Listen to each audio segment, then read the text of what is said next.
প্রিয় দর্শক শ্রোতা, আজকের এই ভিডিওটি শুরু করার আগে আমি আপনাকে একটা প্রশ্ন করতে চাই।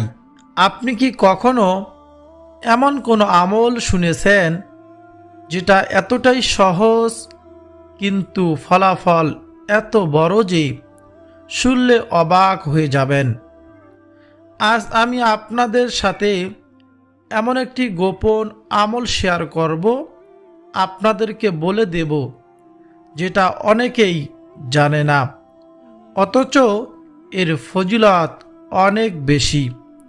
সে আমলটি হলো ইয়া জাল জালালি ওয়াল ইকরাম।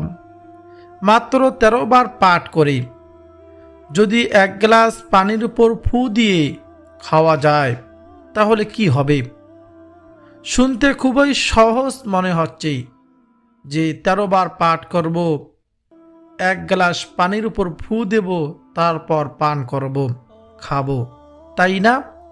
কিন্তু এর ভিতরে লুকিয়ে আছে এক বিশাল রহস্য। প্রিয় দর্শক শ্রোতা, এই নামটি আল্লাহ সুবহানাহু ওয়া তাআলার কাছে অত্যন্ত পছন্দনীয়। এই নামটি আল্লাহ তাআলার অনেক শক্তিশালী একটি গুণবাচক নাম।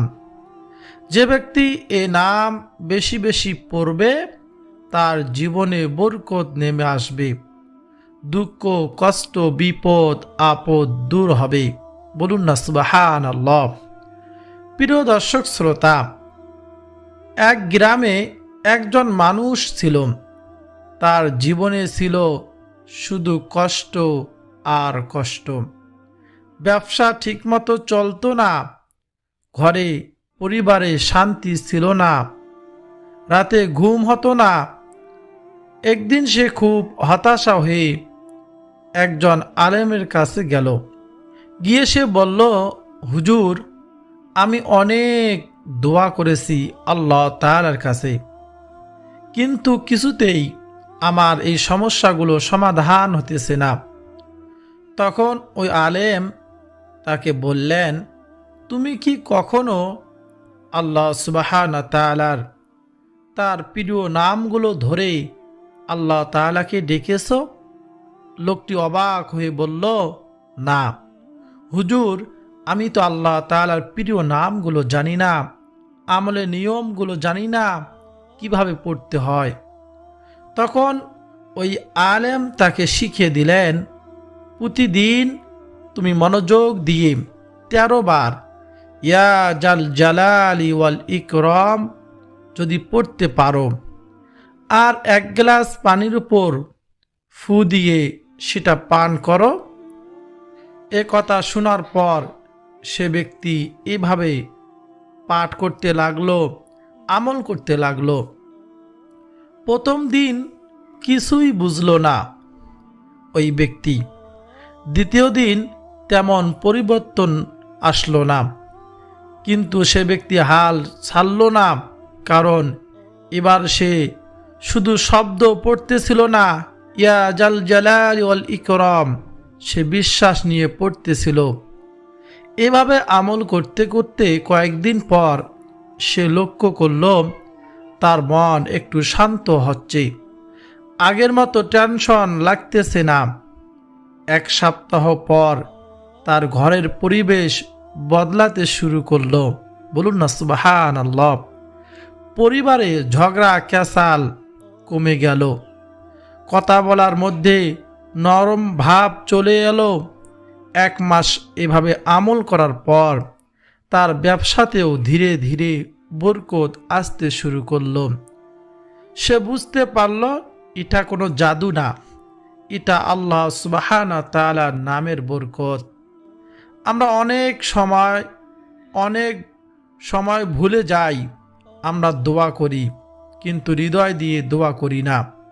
আমরা শব্দ বলি, আল্লাহ তাআলার কাছে চাই, কিন্তু বিশ্বাস রাখি না। ইয়া জাল জালালি ওয়াল ইকরাম, এই দোয়ার ভিতরে এমন একটা শক্তি আছে যেটা তোমার হৃদয়কে আল্লাহ সুবহানাহু ওয়া তাআলার সাথে সংযুক্ত করে। সুবহানাল্লাহ। এখন আপনি ভাবতে পারেন এই পানির ব্যাপারটা কেন, পানিতে ফুঁক দিতে হয় কেন? প্রিয় দর্শক, দেখেন, পানি এমন একটি জিনিস যেটা আমাদের শরীরের অংশ। যখন আপনি আল্লাহ সুবহানাহু ওয়া তাআলা নাম পড়ে পানির উপর ফুঁক দাও, তখন সেটা পানি থাকে না, বরং সেটা হয়ে যায় দোয়ার একটি মাধ্যম। বলুন না সুবহানাল্লাহ। তবে একটা কথা মনে রাখতে হবে, পানি নিজে কিছু করতে পারে না, শক্তি আসে আল্লাহ তাআলার কাছ থেকে।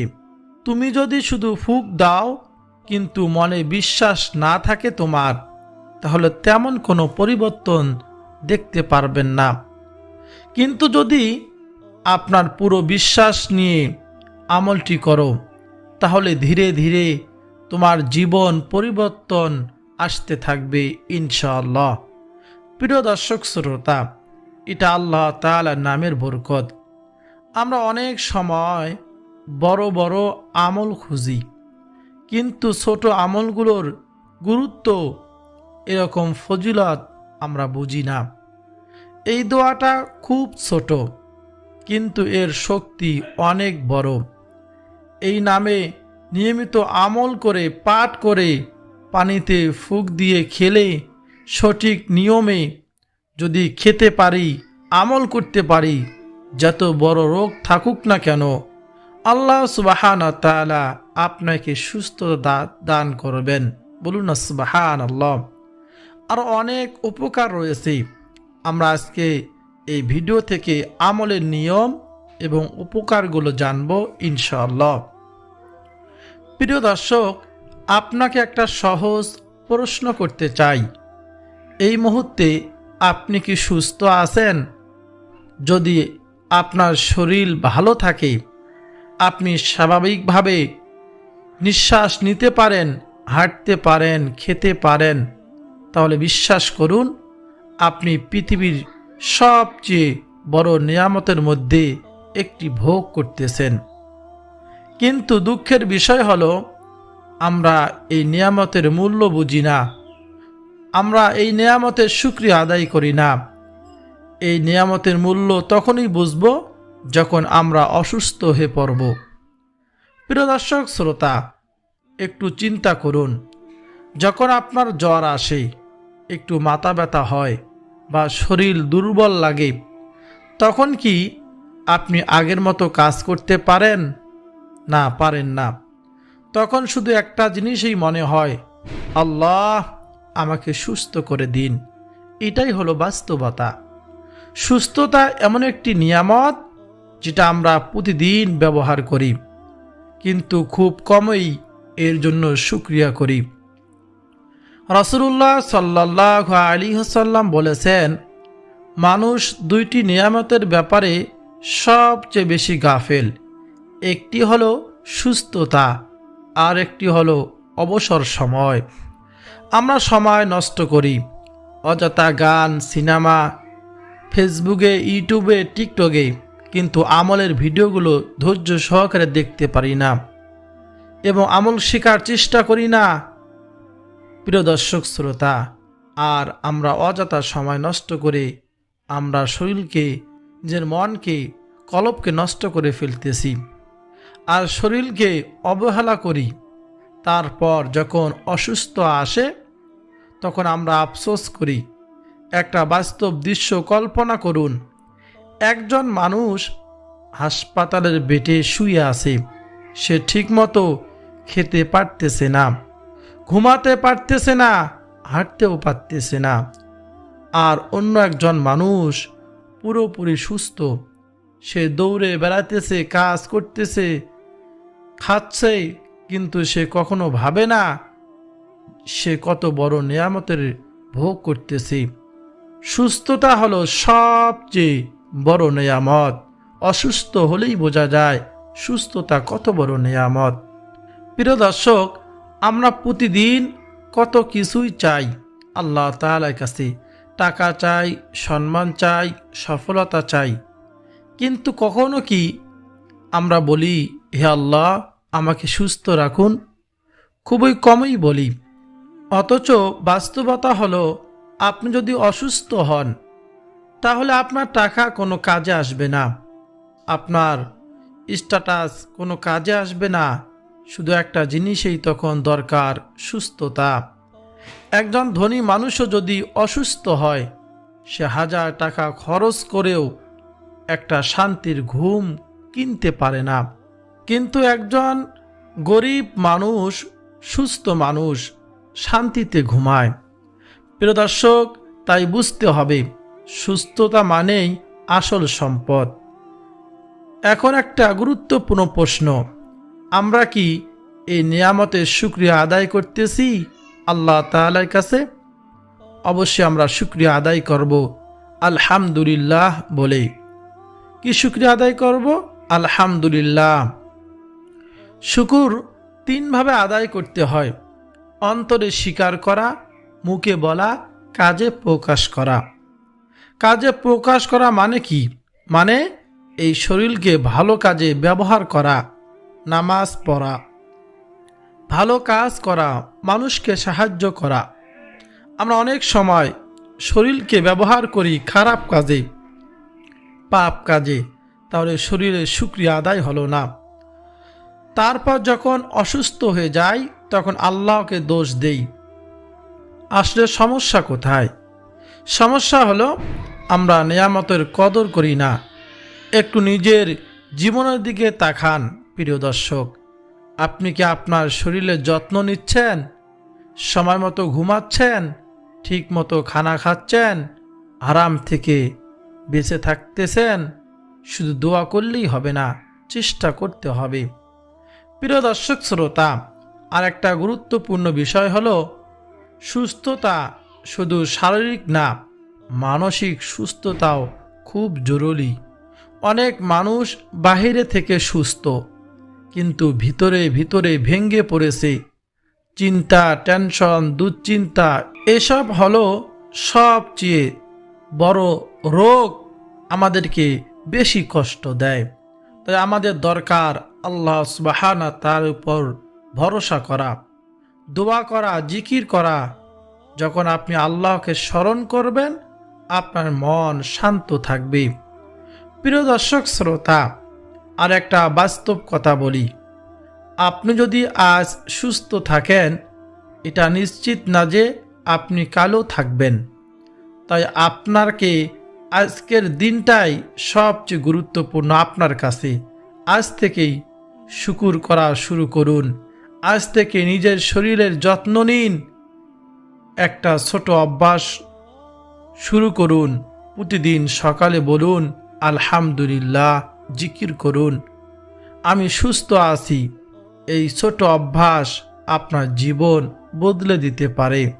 প্রিয় দর্শক শ্রোতা, আপনি এই আমলটি করার চেষ্টা করবেন। ধরুন আপনি 1 গ্লাস পানি নিলেন, তারপর মনোযোগ দিয়ে আল্লাহ তাআলার উপর বিশ্বাস রেখে 13 বার ইয়া জাল জালালি ওয়াল ইকরাম পড়লেন। এরপর সে পানি উপর ফুঁক দিলেন, ফুঁক দিয়ে তারপর পান করলেন। সকালবেলা পানি এভাবে পান করলে সবচেয়ে ভালো, অথবা রাতে ঘুমানোর আগে। যদি অসুস্থ কেউ থাকে আপনার পরিবারে, তাকেও এই পানি পান করাতে পারেন। কিন্তু একটা বিষয় মনে রাখবেন, শুধু মুখে পড়লেই হবে না, বিশ্বাস থাকতে হবে আল্লাহ তাআলার উপর। আল্লাহ তাআলা আমাদেরকে রোগ থেকে শিফা দেন, আল্লাহ তাআলা আমাদেরকে রিজিক দান করেন। আমরা অনেক সময় আমল করি কিন্তু মনে সন্দেহ রাখি, এই সন্দেহেই আমাদের বাধা হয়ে দাঁড়ায়।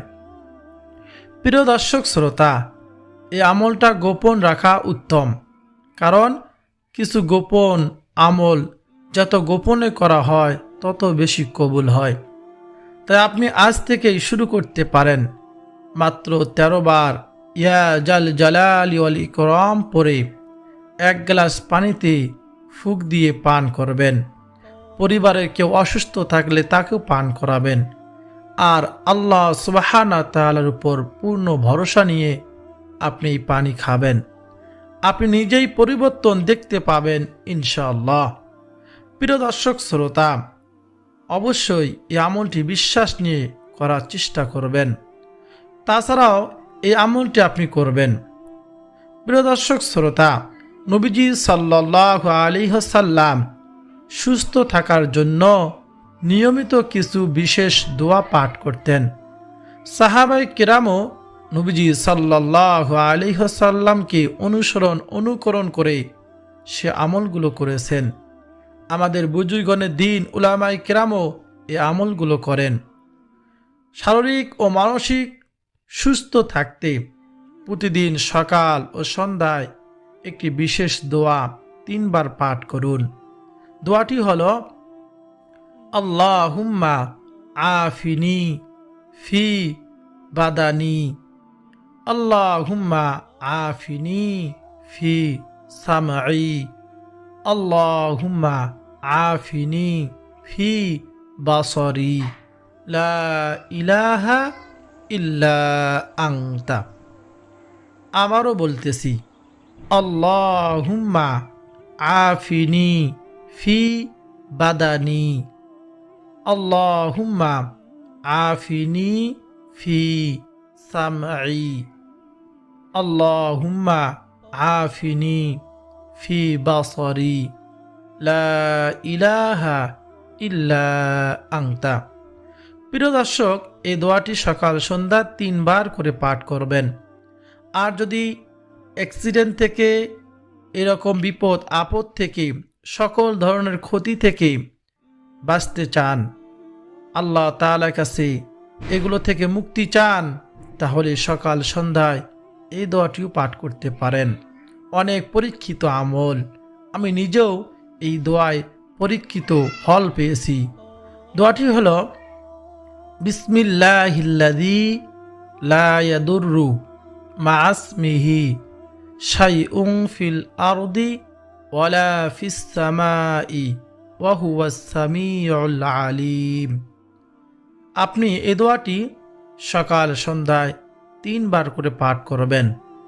তারপর আরেকটি ছোট্ট দোয়া 7 বার পাঠ করবেন, আল্লাহুম্মা আজিরনি মিনান নার, আল্লাহুম্মা আজিরনি মিনান নার।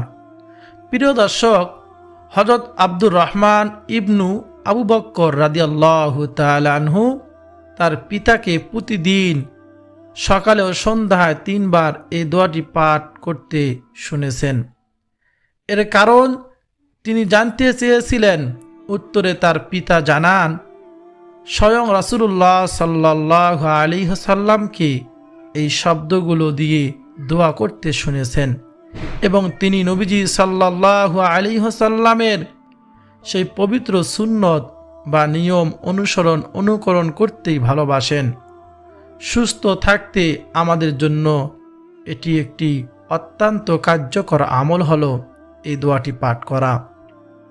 আল্লাহুম্মা আফিনি ফি বাদানি, আল্লাহুম্মা আফিনি ফি সামঈ, আল্লাহুম্মা আফিনি ফি বাসরি, লা ইলাহা ইল্লা আনতা।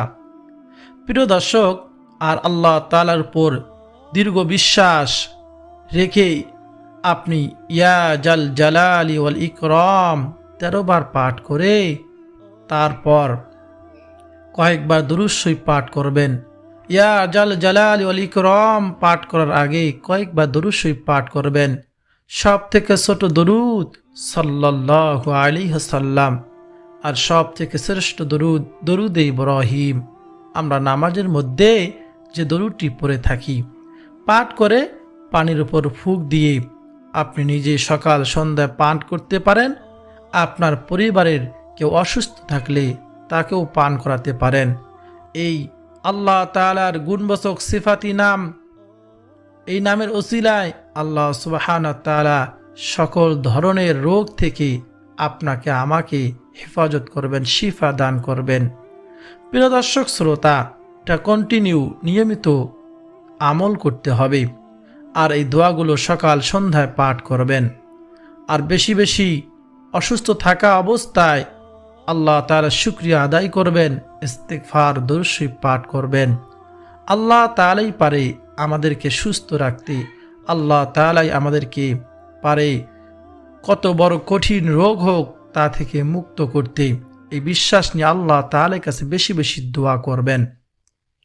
আল্লাহ সুবহানাহু ওয়া তাআলা যেন আল্লাহ তাআলার উপর পূর্ণ আস্থা বিশ্বাস রেখে এই আমলগুলো করার তৌফিক দান করেন।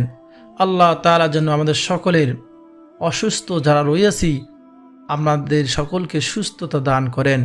সামনের জিন্দেগি সুস্থ থেকে আল্লাহ সুবহানাহু ওয়া তাআলার হুকুম নবীজিকে অনুকরণ করে চলার তৌফিক দান করেন। আমাদের জানা অজানা সকল গুনাহগুলো আল্লাহ তাআলা যেন ক্ষমা করে দেন। সকলে বলি আমিন। প্রিয় দর্শক শ্রোতা, ভিডিওটি যদি আপনার কাছে ভালো লাগে লাইক শেয়ার করবেন, চ্যানেলটি সাবস্ক্রাইব করতে ভুলবেন না, কারণ আপনার একটি শেয়ার কারো জীবনের পরিবর্তনের কারণ হতে পারে। আল্লাহ সুবহানাহু ওয়া তাআলা আমাদের সবাইকে আমলটি করার তৌফিক দান করুন। সকলে বলি আমিন।